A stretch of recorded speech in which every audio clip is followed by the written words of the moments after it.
दोस्तों, हर व्यक्ति यह बात भली भांति जानता है कि उसे एक न एक दिन इस दुनिया को छोड़ना ही होगा, इस दुनिया को अलविदा कहना ही होगा। लेकिन उसके बाद भी हर एक व्यक्ति, हर एक इंसान हमेशा यही सोचता है कि अभी तो मैं 70-80 साल जीऊंगा और तब तक तो मुझे मृत्यु नहीं आने वाली।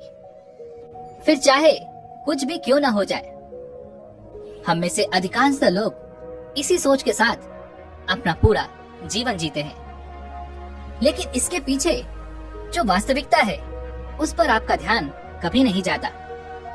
भले ही आप यह मानते हो कि आप कम से कम 70-80 साल जिएंगे ही, लेकिन वास्तविक तौर पर देखा जाए तो हम में से हर एक व्यक्ति हर एक सांसें जो गिन रहा है, जो ले रहा है, ये खत्म होती जा रही हैं। और कब ये खत्म हो जाएंगी ये किसी को नहीं पता। कब कौन सी सांस हमारी आखिरी सांस बन जाए ये हम में से कोई नहीं जानता। हम मनुष्य जब से जन्म लेते हैं तब से पल पल मरते ही रहते हैं, लेकिन हम इस बात से बेफिक्र होकर अपने जीवन में मगन रहते हैं और हम इस चीज की अनुभूति भी कभी नहीं कर पाते। और इसका एकमात्र कारण है हमारी संवेदना। संवेदना के स्तर से हमारा शरीर, हमारा दिमाग बहुत नीचे होता है और जिस दिन हमारी संवेदना का स्तर ऊपर उठ जाएगा उस दिन हमें इसे एहसास कर पाएंगे और इसकी अनुभूति भी हमें अवश्य होगी कि हम किस तरह से एक एक पल, एक एक दिन मरते जा रहे हैं। दोस्तों, आज की जो कहानी मैं आपको सुनाने वाला हूँ, इस कहानी में एक ऐसा प्रश्न है जिसका जवाब आप भी जानना चाहते होंगे। आपके मन में भी यह सवाल अवश्य उठा होगा, लेकिन अब तक आपको इसका जवाब नहीं मिल पाया होगा। बहुत समय पहले की बात है। किसी नगरी में दो जुड़वा भाई रहते थे। दोनों जुड़वा भाई आपस में बहुत प्रेम करते थे। उनके बीच का जो संबंध था वो बहुत मजबूत था। दोनों एक दूसरे की कदर करते थे, दोनों एक दूसरे का सम्मान किया करते थे। उनमें से जो बड़ा भाई था वह बहुत ही कामयाब इंसान था, अर्थात उसके पास वह सब कुछ था जो वह चाहता था। धन, दौलत, वैभव, सारी सुख सुविधाएं। वहीं पर जो दूसरा भाई था उसके पास धन दौलत तो नहीं थी, लेकिन उसने मान सम्मान बहुत कमाया था। वह थोड़ा गरीब था पर अपने जीवन से संतुष्ट था। दोनों भाई अपने जीवन को मजे में जी रहे थे। देखते ही देखते समय बीतता गया। समय के साथ साथ वो दोनों अब बूढ़े हो चले थे। अब उनके पास अपने पूरे जीवन का केवल कुछ समय ही शेष बचा हुआ था और ये ऐसा समय था जब दोनों भाइयों की परिस्थितियां लगभग एक जैसी थी।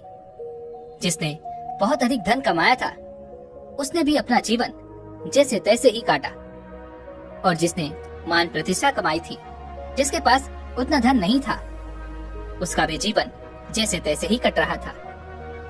तब उन्हें यह एहसास होने लगा कि हमने अपने जीवन में जो कुछ भी हासिल किया उसका क्या अर्थ हुआ। वे दोनों ये सोच रहे थे कि हमने जीवन भर इतनी मेहनत की, इतना कुछ अपने लिए कमाया, लेकिन ये सब कुछ व्यर्थ ही रह गया। जिस कारण वे लोग बहुत परेशान रहने लगे थे और अपने जीवन की इस यात्रा को खत्म करने से पहले वे अपने सभी सवालों के जवाब जानना चाहते थे। एक दिन बड़े भाई के एक मित्र ने जब अपने मित्र को बहुत उदास देखा तो उसने उससे उसकी उदासी का कारण पूछा। तब उसने अपनी सारी आप बीती अपने मित्र को बता दी। इस पर बड़े भाई का मित्र कहता है, यहाँ पास ही में एक बहुत भिक्षु रहते हैं। उनके आश्रम में भीड़ लगी रहती है। वे सभी के हर प्रश्न का जवाब देते हैं। तुम वहां पर चले जाओ, तुम्हारे जो भी प्रश्न है वह उसका उत्तर तुम्हें अवश्य देंगे। वह बहुत ज्ञानी हैं, उनकी ख्याति दूर दूर तक फैली हुई है। दूर दूर से लोग अपने सवालों के जवाब जानने के लिए उनके पास आते हैं। तुम भी वहां जाकर अवश्य एक बार अपने सवाल पूछ कर देखो। मुझे यकीन है तुम्हें तुम्हारे सवालों के जवाब वहीं पर मिलेंगे। वह दोनों भाई उन बौद्ध भिक्षु के पास पहुंच जाते हैं और अपने सवालों के जवाब जानने के लिए बहुत उत्सुक होते हैं। जब वो वहां पर गए तो उन्होंने देखा कि वह बौद्ध भिक्षु ध्यान में लीन थे।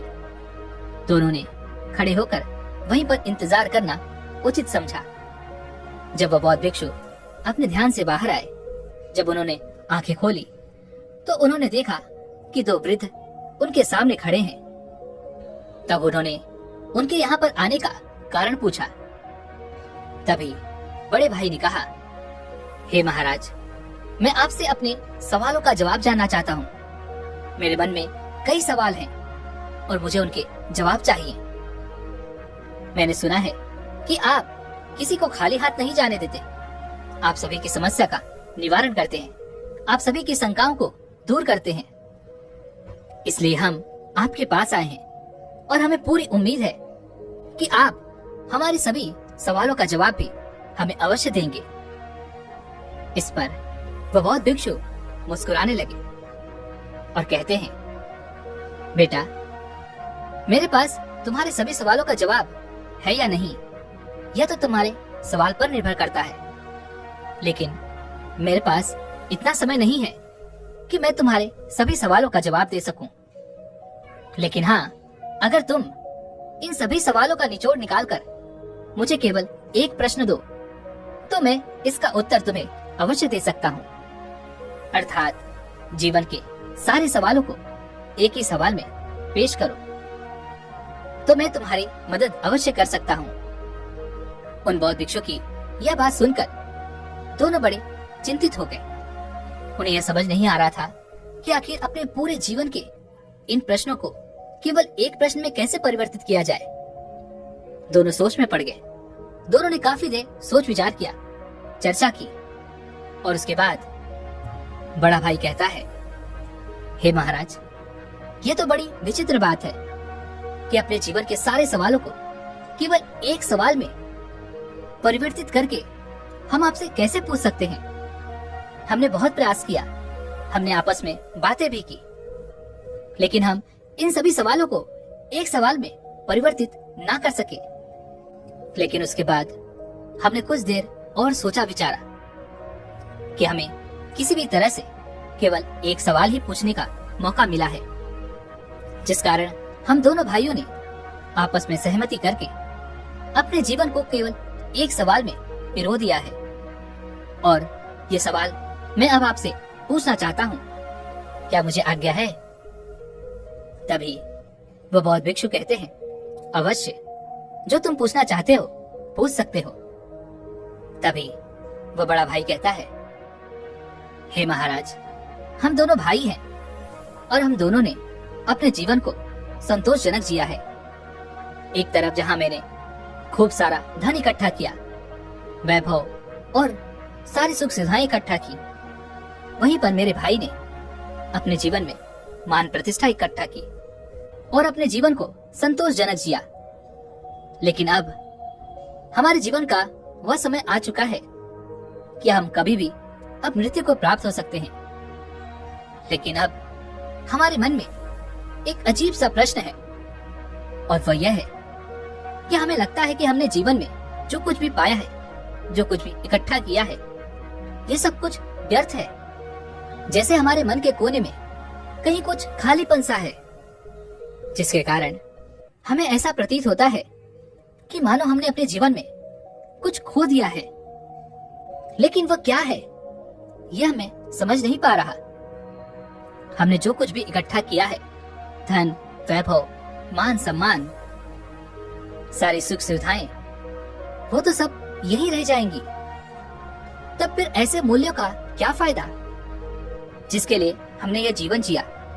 जो कुछ हमने इकट्ठा किया, जब वो सब हमारे साथ जाने वाला ही नहीं, तो सब कुछ यहीं पर खत्म हो जाएगा। हमने अपने मूल्यों के लिए अपने जीवन को दांव पर लगा दिया, अपने आदर्शों के लिए अपने जीवन को दांव पर लगा दिया। हमने बहुत अच्छे अच्छे रिश्ते बनाए, अपने आदर्शों को, अपने मूल्यों पर दान कर दिया, यह सोचकर कि हमारे मूल्य, हमारे आदर्श बचे रहें।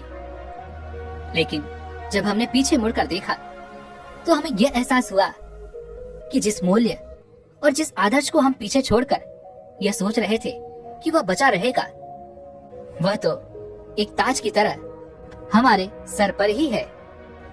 तो ऐसे मूल्यों का क्या फायदा जिसे मौत जब चाहे पूरी तरह से नष्ट कर दे, बर्बाद कर दे? क्या हमें अपने जीवन में इतनी मेहनत नहीं करनी चाहिए थी? क्या हमने जो कुछ भी हासिल किया ये सब व्यर्थ हो गया? और जीवन के जिस दौर पर इस समय हम खड़े हैं, हमें यह एहसास हो रहा है कि हम असली सत्य को पहचान ही नहीं सके, और वह असली सत्य क्या है यह भी हम नहीं जानते। लेकिन इस सत्य को जाने बिना भी हम अपने जीवन को त्यागना नहीं चाहते। जब हम ये सोचते हैं तो हमारा मन डर के मारे कांप उठता है। हमारे मन में एक अजीब सी पीड़ा उठती है। हम यह नहीं जानते कि वह क्या है और क्यों है, लेकिन हमें तो बस यह जानना है कि आखिर वह सत्य है क्या, आखिर वह खालीपन है क्या। इसलिए हे महाराज, आज हम आपके पास आए हैं कि आप हमारे सवालों का जवाब देंगे। इसलिए हम दोनों आपके सामने हाथ जोड़ते हैं और अपने इस सवाल का जवाब चाहते हैं। हम पर कृपा करें। हम जानना चाहते हैं कि इंसान के आदर्श, इंसान की मूल्य, इंसान के जीवन जीने का तरीका आखिर कैसा होना चाहिए, ताकि वह अपने बुढ़ापे में सभी सवालों से मुक्त हो सके, जिससे अंतिम समय में उसके मन में कोई दुविधा न हो, वह खुशी खुशी अपने प्राणों को त्याग सके। प्राण त्यागते वक्त हमारे मन में कोई संकोच ना हो कि हमने अपने जीवन में यह कभी छोड़ दी है। हमें तो बल्कि यह खुशी होनी चाहिए कि हमने जीवन में जो कुछ भी किया वह बहुत अच्छा था। उन दोनों का ये सवाल सुनकर वह बौद्ध भिक्षु एक पल के लिए सोच में पड़ गए। उन्होंने काफी देर सोच विचार कर इसका जवाब देना शुरू किया। बेटा, हम मनुष्य हमेशा अंधकार में जीते हैं। हमें लगता है कि हमारे जीवन का कोई अंत नहीं। हम तो यहाँ पर सदा के लिए जीने आए हैं, इसलिए हम केवल मौज मस्ती में अपना समय यूं ही व्यर्थ करते रहते हैं। उन चीजों को इकट्ठा करने में अपना समय लगाते हैं जो हमारे किसी काम की नहीं। और जब तक हम मनुष्य के जीवन में कोई बड़ी बीमारी या फिर बुढ़ापा जैसे जीवन के दौर जब तक हमारे सामने नहीं आते, तब तक तो हम अपने आप को अजर और अमर ही समझते रहते हैं। और हम इस अंधकार में जीते हैं कि हमारा मौत भी कुछ नहीं बिगाड़ सकती। क्या तुम दोनों को कभी यह एहसास हुआ है? क्या तुम्हारे साथ कभी कोई ऐसा पल गुजरा है जब तुमने शायद ही अपने अंदर जाती और बाहर आती सांसों के बारे में ध्यान दिया हो? क्या तुमने तब कभी यह सोचा था? क्या तुम्हें तब कभी यह एहसास हुआ था कि यह तुम्हारी सांसें जो अभी चल रही हैं, यह कब आखिरी सांस बन जाएं? मुझे यकीन है जब तुम जवान होगे तब तुम्हारे मन में ऐसे कोई सवाल कभी उत्पन्न नहीं हुए होंगे, क्योंकि उन दिनों में हमारा मन केवल वासनाओं में लिप्त रहता है। उसे तो केवल अपनी वासनाओं की पूर्ति करनी अच्छी लगती है। उसे हमेशा बस एक ही चीज की होड़ रहती है, हमें अपने जीवन में कुछ करना है, कुछ पाना है, धन इकट्ठा करना है, मान प्रतिष्ठा, वैभव, वो सारी सुख सुविधाएं, एक अच्छा औहदा, या फिर हमें एक संतोषजनक जीवन तो जीना ही है। और इसी प्रकार हर एक मनुष्य, हर एक व्यक्ति अपने जीवन के मूल्यों को, अपने आदर्शों को अपने जीवन के हिसाब से निर्धारित करता है। जब तक सब कुछ ठीक होता है तब तक हमारे मन में कभी कोई शंका या कभी कोई प्रश्न नहीं उठता। लेकिन जैसे ही हमारे जीवन में कोई बुरा दौर आता है, कोई विपरीत परिस्थिति आती है, या फिर कुछ अनहोनी हो जाती है, या फिर जब हम किसी गंभीर बीमारी से बीमार होते हैं, या जब हमारे सामने हमारे अंतिम समय नजर आता है, उस दिन हमारे मन में ये सवाल जरूर उत्पन्न होता है कि हमारे जीवन के आदर्शों का, जीवन के मूल्य का आखिर क्या महत्व? क्या हो अगर अभी के अभी मेरे प्राण निकल जाए, तो क्या मेरे आदर्श, मेरे मूल्य मुझे संतोषजनक मृत्यु दे सकते हैं? परिपूर्णता से इस जीवन को त्यागने का साधन दे सकते हैं? और उस वक्त हमें यह भी एहसास हो जाता है, हमारे जीवन के जो मूल्य हैं, जो आदर्श हैं, ये सभी इस जमाने की देन है, जो इस समाज ने हम पर डाला है। और इस बोझ को लिए हम अपना पूरा जीवन इसी तरह से व्यतीत कर देते हैं। तुमने देखा होगा कि हम में से अधिकांश लोग अपने जीवन में मान सम्मान, प्रतिष्ठा और धन इकट्ठा करने में लगे रहते हैं, और इसी प्रकार उनका जीवन यूं ही समाप्त हो जाता है, और उनके जो जीवन के मूल्य हैं, जो जीवन के आदर्श हैं, वो यहीं पर रह जाते हैं। लेकिन यह आदर्श केवल एक मात्र कागज की नाव के समान है, और जब तेज बारिश होती है तो कागज की नाव तहस नहस हो जाती है। जब तक वह इंसान उस कागज की नाव में बैठा होता है और बारिश नहीं हो रही होती, तब तक वो अपने आप को सर्वश्रेष्ठ मानता है, अमर अजर मानता है। वह सोचता है कि मौत भी मेरा कुछ नहीं बिगाड़ सकती। लेकिन जब उसे इस बात का एहसास होता है कि मैंने व्यर्थ की चीजों को इकट्ठा करने में अपना पूरा समय गंवा दिया, अपना पूरा जीवन व्यर्थ कर दिया, तब तक बहुत देर हो जाती है। तब उसे यह भी एहसास हो जाता है कि जिन आदर्शों के, जिन मूल्यों के पीछे मैं भाग रहा था, वह तो एक कंकड़ पत्थर की भांति है। और आखिर समय में उसे यह भी एहसास हो जाता है कि उसने अपने जीवन में कुछ भी हासिल नहीं किया। लेकिन तब तक समय बीत चुका होता है, और हम मनुष्य के हाथों में उस समय कोई समय नहीं बचा होता, क्योंकि मृत्यु दरवाजे पर दस्तक दे रही होती है। और यही विचार इंसान के मन में पीड़ा उत्पन्न करता है, और तब उस व्यक्ति के मन में एक असंतोष की भावना उत्पन्न होती है। उसे लगता है कि उसने अपने जीवन में कुछ भी नहीं किया, जिस कारण उसके मन में एक अधूरापन सा रह जाता है, एक खालीपन सा, जिसके कारण मनुष्य कभी भी परिपूर्णता से मृत्यु को प्राप्त नहीं कर पाता। वह खुशी खुशी मृत्यु को गले नहीं लगा पाता। लेकिन असली सवाल तो यह है कि क्या सचमुच मौत को खुशी खुशी गले लगाया जा सकता है? क्या वास्तविक तौर पर परिपूर्णता के साथ, संतोष के साथ मृत्यु को प्राप्त किया जा सकता है? और अगर आपको इस सवाल का सटीक जवाब मिल जाए, तो आपको आपकी जीवन की राह मिल जाती है, क्योंकि मृत्यु ही जीवन का दूसरा पहलू है, जो आपको जीना सिखाती है, हमें जीवन जीने का मार्ग दिखाती है। जरा एक पल के लिए यह सोचकर देखो कि तुम अभी जिंदा हो, लेकिन तुम्हारी सांस जो चल रही है वो तुम्हारी आखिरी सांस बन जाए, तो उस अंतिम क्षण में तुम्हें किस बात का पछतावा होगा? एक पल के लिए यह सोचकर देखो। हो सकता है कि तुम्हारे मन में यह तकलीफ हो कि मैंने उस कार्य को अभी तक पूरा नहीं किया, मैं अभी तक अपने लक्ष्य तक नहीं पहुंच पाया, मैंने किसी से वादा किया था कि मैं ऐसा करके दिखाऊंगा, लेकिन मैं अभी तक उसे पूरा नहीं कर सका। ऐसे कई सवाल आपके मन में उठने लगेंगे, और यही सवाल, यही पीड़ा हमें दीमक की तरह खाती चली जाती है।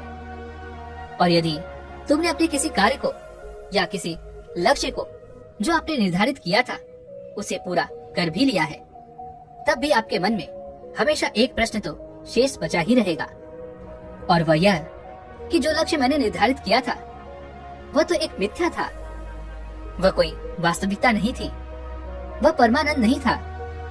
इसलिए वही कार्य, वही लक्ष्य तुम्हारे मन को पीड़ा पहुंचाता है। और तब हमारे मन में एक और सवाल उत्पन्न हो जाता है कि हमने अपने अज्ञानता के कारण अपने जीवन में एक गलत लक्ष्य चुन लिया, और उसे पाने के लिए पूरी ताकत लगा दी, अपना पूरा जीवन लगा दिया।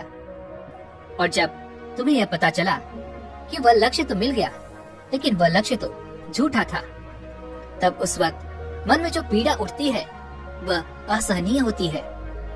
एक बार के लिए यह भी सोचकर देखो कि तुमने अपने जीवन में कोई लक्ष्य निर्धारित किया था और उस लक्ष्य के लिए तुम उस मार्ग पर चलते चले जा रहे हो और तभी तुम्हें यह पता चलता है जिस लक्ष्य का तुम पीछा कर रहे थे, जिस लक्ष्य को तुम पाना चाहते थे, वह लक्ष्य तो दूसरी दिशा में रह गया।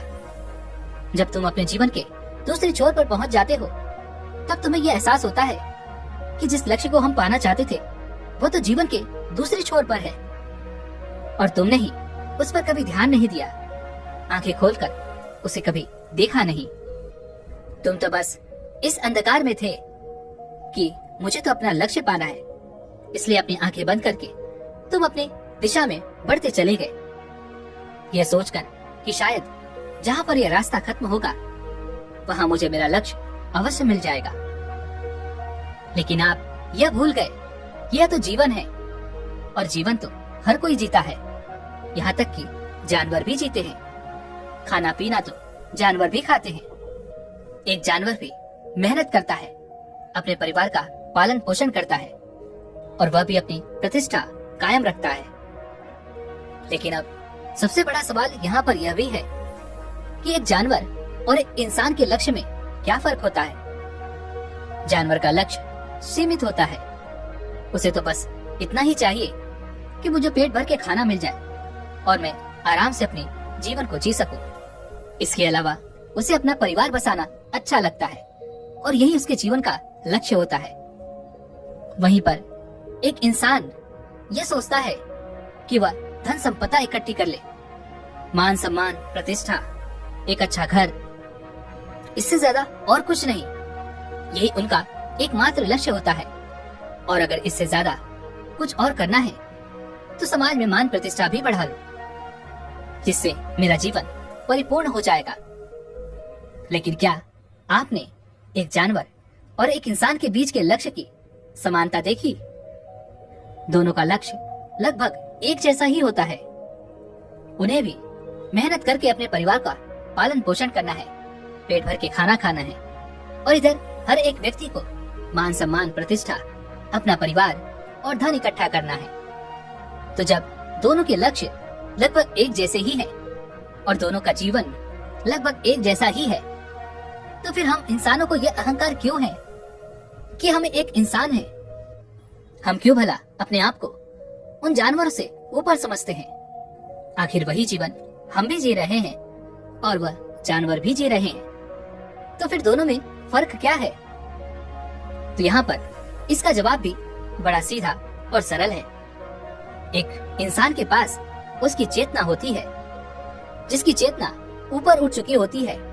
उसे इस बात का भली भांति एहसास होता है कि एक इंसान के पास चेतना का फर्क है, जानवरों में चेतना नहीं होती। लेकिन दूसरी तरफ इंसानों की चेतना ऊपर होती है और इसी चेतना का इस्तेमाल करके यदि आप चाहें तो परमात्मा को भी हासिल कर सकते हैं। लेकिन हम मनुष्य तो केवल इस समाज के हिसाब से चलते हैं। अपनी चेतना का इस्तेमाल केवल धन संपदा, मान प्रतिष्ठा और समाज में अच्छा बने रहने के लिए इस चेतना का छोटे छोटे चीजों के लिए इस्तेमाल करते हैं। किंतु यदि हम चाहें तो अपनी इस चेतना का इस्तेमाल करके हम जीवन को परमानंद की तरफ ले जा सकते हैं, जिससे हमें जीवन का आनंद भी आएगा, उस परमात्मा का ज्ञान पा सकते हैं। लेकिन यह चेतना हम समय के साथ धीरे धीरे बर्बाद कर देते हैं, हमें इसका कोई एहसास नहीं रह जाता। इसलिए जब जीवन का अंतिम समय आता है तो हमारे मन में एक पीड़ा उठती है, हमारे मन में एक तकलीफ रहती है और वही हमें यह एहसास भी कराती है कि जो कुछ भी हमने अपने जीवन में हासिल किया है कुछ कंकड़ पत्थर के समान है। और यही कारण है कि जब हमारा अंतिम समय आता है तो हमारे भीतर कई तरह के सवाल होते हैं और हमें कई तरह की तकलीफें भी उत्पन्न होती हैं, जिस कारण एक मनुष्य परिपूर्णता के साथ कभी मृत्यु को प्राप्त नहीं कर पाता। और तब समाज के वो सारे मूल्य, सारे आदर्श हम पर बोझ बनकर रह जाते हैं। उनका हम पालन तो करते हैं, लेकिन अधूरे चित्त के साथ, क्योंकि वह तुम्हारी खोज नहीं है, यह तो समाज की खोज है और इस समाज ने यह बोझ तुम पर डाला है। लेकिन जब हम अपनी चेतना का इस्तेमाल करते हैं तो हमें यह अच्छी तरह से समझ में आ जाता है कि जिस आदर्श, जिस मूल्यों के लिए हम जी रहे हैं, उसे हम अच्छी तरह से समझ पाते हैं, उससे अच्छी तरह से पहचान पाते हैं। और उस दिन यह आदर्श, ये जीवन के मूल्य हम पर बोझ नहीं बन पाते, बल्कि यह हमारे जीवन के लिए एक दिशा का काम करते हैं, हमें एक रास्ता प्रदान करते हैं। इसलिए हर इंसान के जीवन में यह एक लक्ष्य तो होना ही चाहिए कि वह अपने जीवन में चेतना स्तर को ऊपर उठा सके, जीवन के अपने हर एक पल, हर एक क्षण को चेतना के भाव से जी सके, अच्छी तरह से समझ सके, उसे पहचान सके। क्योंकि आप ये बात तो बहुत अच्छी तरह से जानते ही होंगे कि हमारा जीवन दो पहलुओं में विभाजित है, सुख और दुख। और जब हम चेतना से ऊपर उठ जाते हैं तब हमें यह भी एहसास हो जाता है कि सुख और दुख, ये दोनों में ही हमारा एक समान का हिस्सा है। और तब मनुष्य क्या चैतन्य उसे ये बताता है कि यह तो एक परिस्थिति है जो आज नहीं तो कल गुजर जाएगी। तब उसका मन कभी भी विचलित नहीं होता और तब वह इंसान सुख और दुख में लिप्त ना होकर अपने जीवन को अलग होकर जी सकता है। तब उसे यह एहसास होता है कि मैं तो इस सुख और दुख में शामिल ही नहीं हूँ। और जब यह भाव उस व्यक्ति के अंदर पैदा हो जाता है तो सारे व्यर्थ के लक्ष्य जिनके पीछे भागने और दौड़ने की यह प्रतिस्पर्धा चलती रहती है, वह हमेशा के लिए खत्म हो जाती है। और तब जीवन का केवल एक ही लक्ष्य रह जाता है और वह है आत्म चैतन्य। लेकिन जो व्यक्ति आत्म चैतन्य से दूर रहता है, उसका जीवन एक मिट्टी के घर के समान होता है। जब तक वह घर सुरक्षित है तब तक उसे लगता है, तब तक उसका जीवन खुशियों से भरा रहता है और वो अपने आप को सर्वश्रेष्ठ मानता है। लेकिन जैसे ही कोई आंधी या तूफान उस घर को तोड़ देता है, तब उसे यह यकीन हो जाता है कि मेरा तो यह मिट्टी का घर था जो टूट गया और मैं व्यर्थ ही इस मिट्टी के घर के अंदर अपने आप को सुरक्षित और अपने आप को सर्वश्रेष्ठ मानता था। तब उसे यह एहसास होता है, तब वो पश्चाताप करता है, रोता है, बिलखता है और उसे यह भी पता चल जाता है कि वो व्यर्थ ही अपने जीवन को सबसे मूल्यवान समझ रहा था। लेकिन तब रोकर क्या फायदा होगा, सब कुछ तो बीत चुका, वह समय तुम्हारे हाथों से निकल चुका। अब जो भी क्षण तुम्हारे हाथों में है उस समय का इस्तेमाल करो। जीवन के आखिरी समय में पश्चाताप करके क्या फायदा, क्योंकि जो भी समय आपके पास बचा है आप चाहे तो उसका इस्तेमाल कर सकते हैं। कहा जाता है ना, जहाँ जागो वहीं सवेरा। अपने भीतर की चेतना को पैदा करने के लिए केवल एक पल ही काफी है और आपका पूरा जीवन एक पल में रूपांतरित हो जाता है। और अगर अब से भी आपके मन में चैतन्य पैदा हो जाता है और आपको ये लगता है कि जीवन क्या है, क्यों है और इस जीवन का असली अर्थ क्या है, यदि तुम इसे भलीभांति जान पाते हो तो तुम्हारा अवचेतन मन इस बात को भलीभांति समझ पाता है, जिस कारण तुम्हारा पूरा जीवन इस पल में रूपांतरित हो जाएगा। और तुम्हारा जितना भी बचा हुआ जीवन है उसे जीने पर तुम्हें पश्चाताप भी नहीं होगा। तुम अपने जीवन को जागरूक होकर जियोगे, पूरे होश में जियोगे। इसलिए अपने जीवन को इस तरह से जियो जैसे वो आपका आखिरी दिन हो। अपने हर एक कार्य को ध्यानपूर्वक देखो, समझो। आपके अंदर उठने वाले विचार, आपके अंदर उठने वाली भावनाएं, उन चीजों को ध्यान से देखो, समझो, जिससे आपके जीवन की एक नई शुरुआत होगी। एक ऐसा व्यक्ति जिसका चैतन्य जाग उठा हो। और ऐसे व्यक्ति के लिए हर एक दिन अनोखा होता है, खास होता है। आपके लिए हर एक सुबह नई होगी, हर एक शाम अनोखी होगी। सोचो, अगर हम अपने आप अपने जीवन को कुछ इस तरह से बना ले तो हमारा जीवन कितना रूपांतरित हो जाएगा और हर दिन हमारे लिए एक नया सूरज निकलेगा। हर दिन हमारे लिए अनोखा बन जाएगा। हर दिन हमारे लिए चैतन्य के स्तर को ऊपर उठाने की एक सीढ़ी बन जाएगा। लेकिन हम मनुष्य अपने जीवन में व्यर्थ की चीजों के पीछे भागते रहते हैं, कंकड़ पत्थर इकट्ठा करते रहते हैं, अपने जीवन में ऐसे लक्ष्यों को निर्धारित करते हैं जिसका कोई अर्थ ही नहीं। हम व्यर्थ की धन संपदा, मान प्रतिष्ठा के पीछे भागते रहते हैं, जो एक न एक दिन मिट्टी में मिल ही जाएगा, और तब हमें अपना जीवन व्यर्थ लगने लगता है। लेकिन यदि आपका मन चैतन्य से भर जाए तो आप हर चीजों का लाभ उठा सकते हैं। आप हर पल को भरपूर जी सकते हैं, हर एक क्षण आपकी मुट्ठी में होगा। लेकिन यदि आपका मन चैतन्य से भरा नहीं होगा तो आप उस पल मौजूद ही नहीं होंगे। तो भला आप उस पल को कैसे जिएंगे? उस पल क्या घट रहा है ये आपको पता तक नहीं होगा, और जब वह घटना होकर गुजर जाएगी तब आपको एहसास होगा। तब आप अपनी परिस्थिति को दोष देंगे कि मैंने तो अपने जीवन में अच्छे लक्ष्य, अच्छे आदर्श, अच्छे मूल्य निर्धारित किए थे। लेकिन आप यह भूल जाते हैं कि केवल लक्ष्य को निर्धारित करने से आप अच्छा जीवन नहीं जी सकते, अपने जीवन को आनंदमय नहीं बना सकते, और तो और आप अपने जीवन को जीना नहीं सीख सकते। यही तो परम सत्य है, और यही हमारे मन का आखिरी सवाल, अर्थात बुढ़ापे का आखिरी सवाल। इसका जवाब तो उन दोनों को मिल गया, लेकिन क्या आपको मिला? दोस्तों, अगर आप अभी भी अपने जीवन को चैतन्य होकर, जागरूक होकर जीना सीख जाते हैं तो आप अपने जीवन को परम आनंद की ओर ले जा सकते हैं। आप अपने जीवन के हर पल का, हर क्षण का आनंद उठा सकते हैं। लेकिन अभी भी अगर आप अपने जीवन में चैतन्य को प्राप्त नहीं करते तो इस जीवन के अंतिम समय में आपको भी केवल पश्चाताप ही होगा। तब उस समय आप केवल इस सोच में रह जाएंगे कि मैंने तो अपना इतना समय केवल सोते सोते गुजार दिया, मैंने अपना इतना समय केवल इधर उधर की बातों में लगा दिया। इसी प्रकार के कई सवाल आपके मन में उठने लगेंगे, और तब आपके हाथ केवल पश्चाताप ही रहेगा, क्योंकि आपका वह समय तो बीत चुका है और आप उस समय को वापस नहीं पा सकते।